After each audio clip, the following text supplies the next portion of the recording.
Hi hello dear friends, welcome back. ഇന്ന് നമുക്ക് വളരെ ഈസി ആയിട്ടുള്ള റെസിപ്പിയുമായിട്ടാണ് ഞാൻ വന്നിരിക്കുന്നത്. നമ്മുടെ ഊണിന് പറ്റിയ നല്ലൊരു സിമ്പിൾ, ഈസി ആൻഡ് ടേസ്റ്റി ആയിട്ടുള്ളൊരു റെസിപ്പി. വളരെ പെട്ടെന്ന് തന്നെ നമുക്ക് തയ്യാറാക്കി എടുക്കാൻ സാധിക്കുന്ന ഈ വിഭവം എന്താണെന്ന് മനസ്സിലാക്കണമെങ്കിൽ വീഡിയോ മുഴുവനും സ്കിപ്പ് ചെയ്യാതെ കണ്ടോളൂ കേട്ടോ.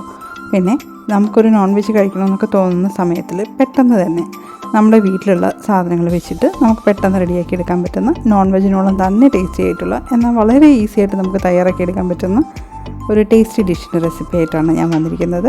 അപ്പോൾ അതെങ്ങനെയാണ് തയ്യാറാക്കുന്നത് നമുക്ക് നോക്കാം.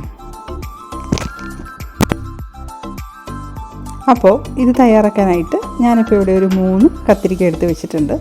ഇതുപോലെയുള്ള കത്തിരിക്കയോ അല്ലെങ്കിൽ വേറെ ഷേപ്പിലുള്ള കത്തിരിക്ക ഉണ്ടല്ലോ, അതേതായാലും കുഴപ്പമൊന്നുമില്ല. പക്ഷേ കത്തിരിക്ക എടുക്കുമ്പോൾ മുറ്റാത്ത നല്ല പിഞ്ച് കത്തിരിക്ക നോക്കി എടുക്കുക കേട്ടോ. ഇപ്പോൾ ഇവിടെ എൻ്റെ വീട്ടിൽ ഇതെല്ലാവർക്കും ഭയങ്കര ഇഷ്ടമുള്ളൊരു സാധനമായതുകൊണ്ട് ഞാനിപ്പോൾ ഒരു 3 കത്തിരിക്ക എടുക്കുന്നു.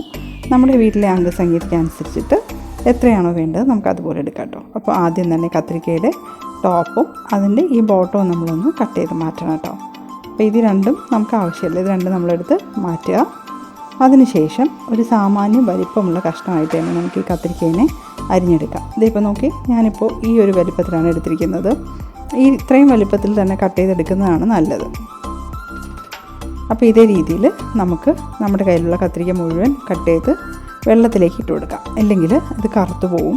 പിന്നെ ഈ കത്തിരിക്കയിൽ ഒരല്പം കറയൊക്കെ ഉണ്ടാവും കേട്ടോ. അപ്പോൾ അത് ഈ വെള്ളത്തിലേക്ക് പോകാനും കൂടെ വേണ്ടിയിട്ടാണ് നമ്മൾ ഈ രീതിയിൽ കട്ട് ചെയ്ത് വെള്ളത്തിലേക്ക് ഇട്ട് കൊടുക്കുന്നത്. അപ്പോൾ ഇത്രയും തന്നെ ഘനത്തിലെടുക്കാൻ ശ്രദ്ധിക്കുക കേട്ടോ. തീരെ ഘനം കുറച്ചിട്ടാണ് നമ്മൾ എടുക്കണമെങ്കിൽ നമ്മൾ തയ്യാറാക്കി വരുമ്പോഴേക്കും അത് നന്നായിട്ട് മൊരിഞ്ഞിട്ട് ഒരു ടേസ്റ്റ് ഉണ്ടാവില്ല കേട്ടോ. അപ്പോൾ കുറച്ച് ഫ്ലഷി ആയിട്ട് ഇരുന്നാൽ മാത്രമേ ഈ ഡിഷിന് നല്ല ടേസ്റ്റ് ഉണ്ടാവുള്ളൂ. അപ്പോൾ ഇതേ രീതിയിൽ മുഴുവൻ കത്തിരിക്കയും നമുക്ക് കഷ്ണങ്ങളാക്കി വെള്ളത്തിലേക്ക് ഇട്ട് കൊടുക്കാം കേട്ടോ. ടോപ്പ് കട്ട് ചെയ്ത് മാറ്റുക, പിന്നീട് അതിൻ്റെ ബോട്ടം പാർട്ടും നമ്മൾ കട്ട് ചെയ്ത് മാറ്റുക. അതിന് ശേഷം നമുക്കിഷ്ടമുള്ള വലിപ്പത്തിൽ കട്ട് ചെയ്തെടുക്കാം കേട്ടോ. ഇതിപ്പോൾ ഈ ഉണ്ട കത്തിരിക്ക തന്നെ വേണമെന്നില്ല, വേറെ ടൈപ്പിലുള്ള കത്തിരിക്കകളുണ്ടല്ലോ. വഴുതനങ്ങ പറ്റില്ല കേട്ടോ ഈ രീതിയിൽ തയ്യാറാക്കാൻ, കത്തിരിക്ക തന്നെ വേണം. അപ്പോൾ ഈ ഷേപ്പിലുള്ളതോ അല്ലെങ്കിൽ വെള്ള കളറിലുള്ള കത്തിരിക്ക ഉണ്ടല്ലോ, അതായാലും മതിയാവും. ഇതല്ലെങ്കിൽ തന്നെ നമ്മുടെ ഓബജി എന്ന് പറയുന്ന വലിയ കത്തിരിക്ക ഉണ്ടല്ലോ, അതാണെങ്കിലും മതിയാവും കേട്ടോ. അപ്പോൾ ഏതാണ് നിങ്ങളുടെ കയ്യിലുള്ളത് അതെടുക്കാം. അപ്പോൾ ഇതിനായിട്ട് നമുക്കൊരു മസാല തയ്യാറാക്കണം. അതിനായിട്ട് ഞാനൊരു പാത്രത്തിലേക്ക് ഒരു 1/4 ടീസ്പൂൺ മഞ്ഞൾപ്പൊടി ഇട്ട് കൊടുക്കുന്നു. ഇതോടൊപ്പം തന്നെ ഒരു 1/2 ടീസ്പൂൺ നമുക്ക് മുളക് പൊടിയും കൂടെ ചേർത്ത് കൊടുക്കാം. ഇതിപ്പോൾ നല്ല എരിവുള്ള മുളക് പൊടിയാണ് കേട്ടോ. ഇതോടൊപ്പം 1 ടീസ്പൂൺ നമ്മുടെ ഫിഷ് മസാല അല്ലെങ്കിൽ ചിക്കൻ മസാല ഏതാണ് നമ്മുടെ കയ്യിലുള്ളത് അതുകൂടെ നമുക്ക് ചേർത്ത് കൊടുക്കാം. ഇനിയിപ്പോൾ ഈ മസാലകൾക്ക് ആവശ്യത്തിനുള്ള ഉപ്പും കൂടെ ചേർത്ത് കൊടുക്കാം കേട്ടോ. ഇതെല്ലാം കൂടെ നന്നായിട്ടൊന്ന് മിക്സ് ചെയ്തെടുക്കുക. ഇനി ഇത് ആവശ്യത്തിന് വെള്ളം കൂടെ ചേർത്തിട്ട് നന്നായിട്ടൊരു കുഴമ്പ് രൂപത്തിലൊന്ന് നമുക്ക് കുഴച്ചെടുക്കണം. ഒരുപാട് ലൂസാവാനും പാടില്ല, എന്നാൽ ഭയങ്കര കട്ടിയിരിക്കാനും പാടില്ല കേട്ടോ. ഒരു കുഴമ്പ് പരുവത്തിന് നമുക്കൊന്ന് നന്നായിട്ട് മിക്സ് ചെയ്തെടുക്കേണ്ടതായിട്ടുണ്ട്.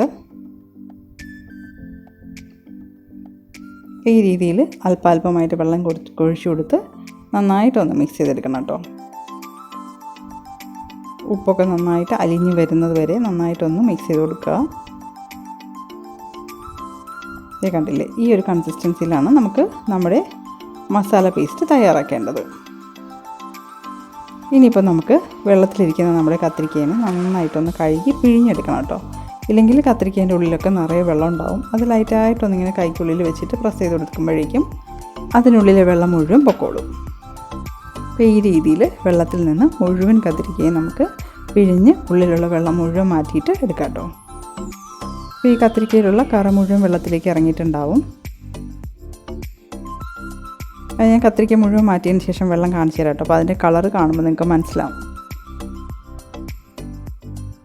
അപ്പോൾ ഈ രീതിയിൽ മുഴുവൻ കത്തിരിക്കയും നന്നായിട്ടൊന്ന് കഴുകി പിഴിഞ്ഞെടുക്കുക.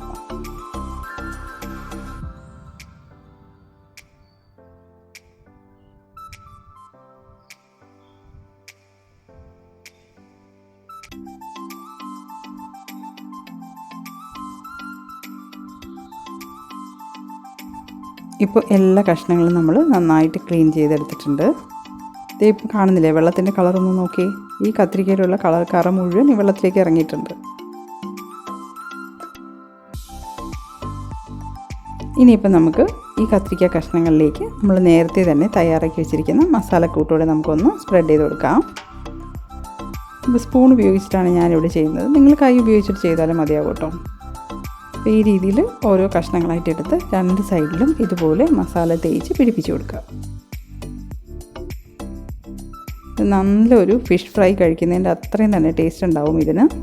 നല്ല പരിപ്പ് കറീനൊപ്പവും പിന്നെ ഒഴിച്ചു കറീൻ്റെ കൂടെയും തൈരിൻ്റെ കൂടെയും ഒക്കെ കഴിക്കാൻ പറ്റിയ നല്ല ബെസ്റ്റ് കോമ്പിനേഷനാണ്.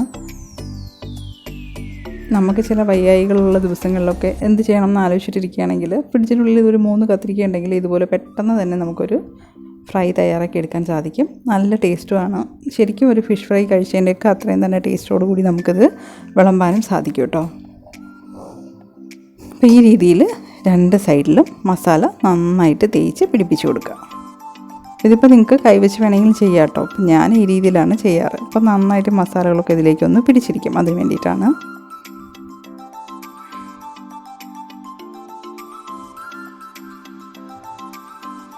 അപ്പോൾ മുഴുവൻ കത്തിരിക്കയിലേക്കും ഇതുപോലെ നമുക്ക് മസാല തേച്ച് പിടിപ്പിച്ച് കൊടുക്കാം.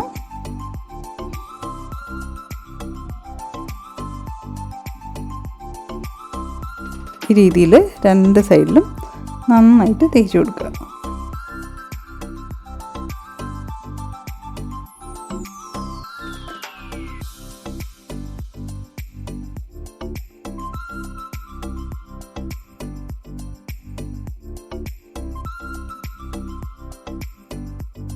ഇപ്പോൾ മുഴുവൻ കത്തിരിക്കയിലും നമ്മൾ മസാല തേച്ച് വെച്ചിട്ടുണ്ട്. ഇനി ഇത് നമ്മൾ കൈ കൊണ്ട് ഒന്നും കൂടെ ഒന്ന് തിരുമ്മി യോജിപ്പിച്ച് കൊടുക്കണം കേട്ടോ. ചെറുതായിട്ടൊന്ന് തിരുമ്മി യോജിപ്പിച്ച് കൊടുക്കുക.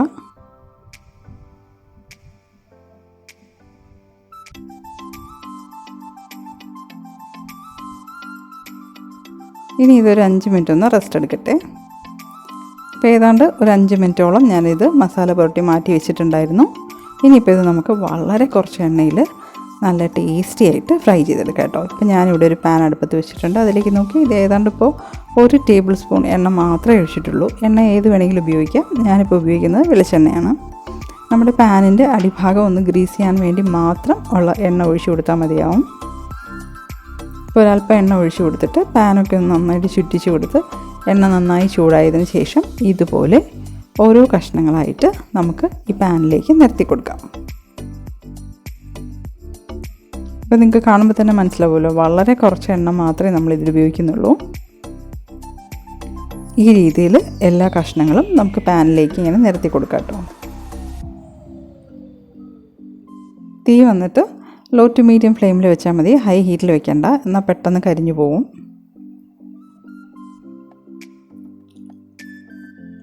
ഇതിപ്പോൾ ആദ്യത്തെ ബാച്ച് മുഴുവൻ ഞാൻ ഈ പാനിലേക്ക് നിരത്തി കൊടുത്തിട്ടുണ്ട്. അപ്പോൾ തീ വന്നിട്ട് ഒരു മീഡിയം ഫ്ലെയിമിലാണ് വെച്ചിരിക്കുന്നത്. ഇടയ്ക്കിടയ്ക്ക് പാൻ എടുത്ത് ഒന്ന് ചുറ്റിച്ച് കൊടുക്കുക. അപ്പോൾ അതിൻ്റെ ഒരു ഭാഗത്തേക്ക് നിൽക്കുന്ന എണ്ണ എല്ലാ ഭാഗങ്ങളിലേക്കും പോയിട്ട് ഇത് നന്നായിട്ട് മൊരിഞ്ഞ് കിട്ടും കേട്ടോ. അതിന് വേണ്ടിയിട്ടാണ്. ഏതാണ്ട് ഒരു 2-3 മിനിറ്റ് കഴിയുമ്പോഴേക്കും ഒരു ഭാഗം വെന്തിട്ടുണ്ടാവും. അപ്പോൾ നമുക്കതിനെ ഒന്ന് തിരിച്ചിട്ട് കൊടുക്കണം. ഇതുപോലെ സാവധാനം ഒന്ന് ചട്ടകം വെച്ചിട്ട് തിരിച്ചു കൊടുത്താൽ മതിയാവും. ഇനിയിപ്പോൾ പാനിൽ എണ്ണ കുറവാണെന്ന് തോന്നുകയാണെങ്കിൽ ഒരല്പം എണ്ണ ഈ ചട്ടുകത്തിലേക്ക് ഒഴിച്ചിട്ട് നമുക്കിതിനിടയിലേക്ക് ഒന്ന് ഒഴിച്ചു കൊടുക്കാം കേട്ടോ. തൈര് സാദത്തിനും പരിപ്പ് കറിക്കും ഒക്കെ പറ്റിയൊരു കോമ്പിനേഷനാണിത്. ആവശ്യത്തിന് എരിവൊക്കെയുള്ള നല്ല സ്പൈസി ആയിട്ടുള്ള ഒരു കത്തിരിക്ക ഫ്രൈ. കത്തിരിക്ക എടുക്കുമ്പോൾ അധികം മൂത്ത് പോകാത്ത പിഞ്ച് കത്തിരിക്ക നോക്കി എടുക്കാൻ നോക്കുക. അപ്പോഴാണ് നല്ല ടേസ്റ്റ് ഉണ്ടാവുക.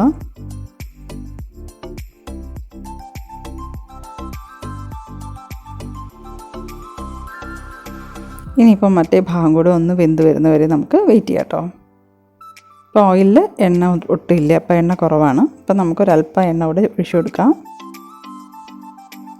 ഇപ്പം ഞാൻ ചട്ടുകത്തിലേക്ക് ഒരു 1/2 ടീസ്പൂൺ എണ്ണ ഒഴിച്ചു കൊടുത്തിട്ടുണ്ട്. അതിങ്ങനെ നമുക്ക് ഇടയ്ക്കിടയ്ക്ക് ഇങ്ങനെ ഒന്ന് ഇറ്റിച്ച് കൊടുത്താൽ മതിയാവും. ഒരുപാട് എണ്ണ ഒഴിക്കുകയാണെങ്കിൽ ഈ മസാല ഇതിൽ നിന്ന് വിട്ടു പോകും കേട്ടോ. അപ്പോൾ അത്രയ്ക്ക് ടേസ്റ്റ് ഉണ്ടാവില്ല. അപ്പോൾ ഇതുപോലെ കുറച്ച് എണ്ണയിൽ നമ്മൾ പൊരിച്ചെടുക്കുകയാണെങ്കിൽ മസാല അതിൽ തന്നെ ഇങ്ങനെ പിടിച്ചിരിക്കുകയും ചെയ്യും. കഴിക്കാനും നല്ല ടേസ്റ്റാണ്. ഇതുപോലെ തിരിച്ചും മറിച്ചുമൊക്കെ ഇട്ട് നന്നായിട്ടൊന്ന് മൊരിച്ചെടുത്താൽ നമ്മുടെ കത്തിരിക്ക ഫ്രൈ തയ്യാറായി. നമ്മുടെ ലേസി ഡേയ്സിൽ നമുക്ക് പെട്ടെന്ന് തന്നെ തയ്യാറാക്കി എടുക്കാൻ പറ്റുന്ന വളരെ ടേസ്റ്റി ആയിട്ടുള്ളൊരു വിഭവമാണിത്.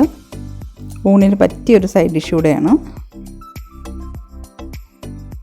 ഇനിയിപ്പോൾ കറിയൊന്നും വെക്കാൻ ഒരു മൂഡും ഇല്ലെങ്കിൽ ഒന്നും വിഷമിക്കേണ്ട. ഫ്രിഡ്ജിലൊരല്പം തൈരുണ്ടെങ്കിൽ തൈര് ഒഴിച്ച ചോറിലേക്ക് ഈ കത്തിരിക്കയും കൂട്ടി നമുക്ക് കഴിക്കാമെന്നുള്ളതേ ഉള്ളൂ. അപ്പോൾ ഇതേ രീതിയിൽ ബാക്കിയുള്ള കത്തിരിക്ക കഷ്ണങ്ങളും കൂടെ നമുക്ക് നന്നായിട്ടൊന്ന് ഫ്രൈ ചെയ്തെടുക്കാം. ഇതേ നോക്കി 2 സൈഡ് നന്നായിട്ട് ഫ്രൈ ആയി വന്നിട്ടുണ്ട്. ഇത് നമുക്കൊരു പാത്രത്തിലേക്ക് മാറ്റാം. അധികം മൊരിഞ്ഞ് കറുത്ത് പോകാൻ നിൽക്കാണ്ട് ഇതുപോലെ ഒന്ന് വേവിച്ചെടുക്കാൻ നോക്കാം കേട്ടോ. ഇത് നോക്കി പാനിലൊരല്പം പോലും എണ്ണയില്ല. ഇനിയിപ്പോൾ ഒരല്പം എണ്ണ കൂടെ ഒഴിച്ചു കൊടുത്തിട്ട് നമുക്ക് ബാക്കിയുള്ള കത്തിരിക്ക കഷ്ണങ്ങളും മൊരിച്ചെടുക്കാം.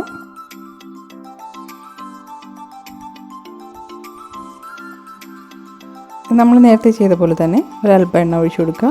പാൻ നന്നായിട്ട് ചൂടായതിന് ശേഷം കത്തിരിക്ക കഷ്ണങ്ങളൊക്കെ നിരത്തി കൊടുത്ത് തിരിച്ചു മറിച്ചു വിട്ട് പൊരിച്ചെടുക്കുക.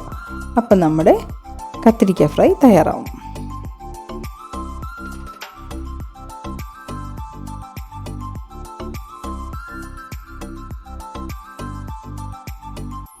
ഇപ്പോൾ രണ്ടാമത്തെ സെറ്റും ഫ്രൈ ആയി വന്നിട്ടുണ്ട്. അപ്പം നമ്മുടെ ഈസി ടേസ്റ്റി ആൻഡ് സിമ്പിളായിട്ടുള്ള നമ്മുടെ കത്തിരിക്ക ഫ്രൈ ഇവിടെ റെഡി ആയിട്ടുണ്ട്. ഞാനിപ്പോൾ ഇന്ന് ഉച്ചയ്ക്ക് പരിപ്പ് കറിക്കൊപ്പമാണ് ഇത് വിളമ്പുന്നത്. നമുക്കിഷ്ടമുള്ള ഏത് കറീൻ്റെ കൂടെയും നമുക്കിത് സെർവ് ചെയ്യാവുന്നുള്ളതേ ഉള്ളൂ. നല്ലൊരു ഫിഷ് ഫ്രൈ കൂട്ടിയൊക്കെ ഊണ് കഴിക്കുന്ന അതേ ഫീലോട് കൂടി തന്നെ നമുക്ക് കഴിക്കാൻ പറ്റുന്ന സിമ്പിളായിട്ടുള്ള ഈസി ആയിട്ടുള്ള ഒരു റെസിപ്പിയാണ്. അപ്പോൾ ഈ റെസിപ്പി ഇഷ്ടപ്പെട്ടെങ്കിൽ നിങ്ങളൊന്ന് ട്രൈ ചെയ്ത് നോക്കുക. നിങ്ങളുടെ ഫീഡ്ബാക്കൊക്കെ അറിയിക്കാൻ മറക്കരുത്. വീഡിയോ ഇഷ്ടപ്പെട്ടാൽ ലൈക്ക് ചെയ്യാനും ഷെയർ ചെയ്യാനും കമൻറ്റ് ചെയ്യാനും ഒന്നും മറക്കണ്ട കേട്ടോ. അപ്പോൾ നിങ്ങളുടെ കമൻസൊക്കെ കേൾക്കുമ്പോഴാണ് ഞങ്ങൾക്ക് അതൊരു പ്രചോദനമാവുക. അതുകൊണ്ട് തന്നെ ഒന്ന് കമൻറ്റ് ചെയ്തോളൂ. ഇഷ്ടപ്പെട്ടെങ്കിൽ ഇഷ്ടപ്പെട്ടു എന്നും ഇല്ലെങ്കിൽ ഇല്ലയെന്ന് തന്നെ ഇട്ടോളൂ കേട്ടോ. അപ്പോൾ ഇതുപോലുള്ള സിമ്പിൾ ടേസ്റ്റി ആൻഡ് ഈസി റെസിപ്പീസുമായിട്ട് ഞാൻ വീണ്ടും വരുന്നതായിരിക്കും.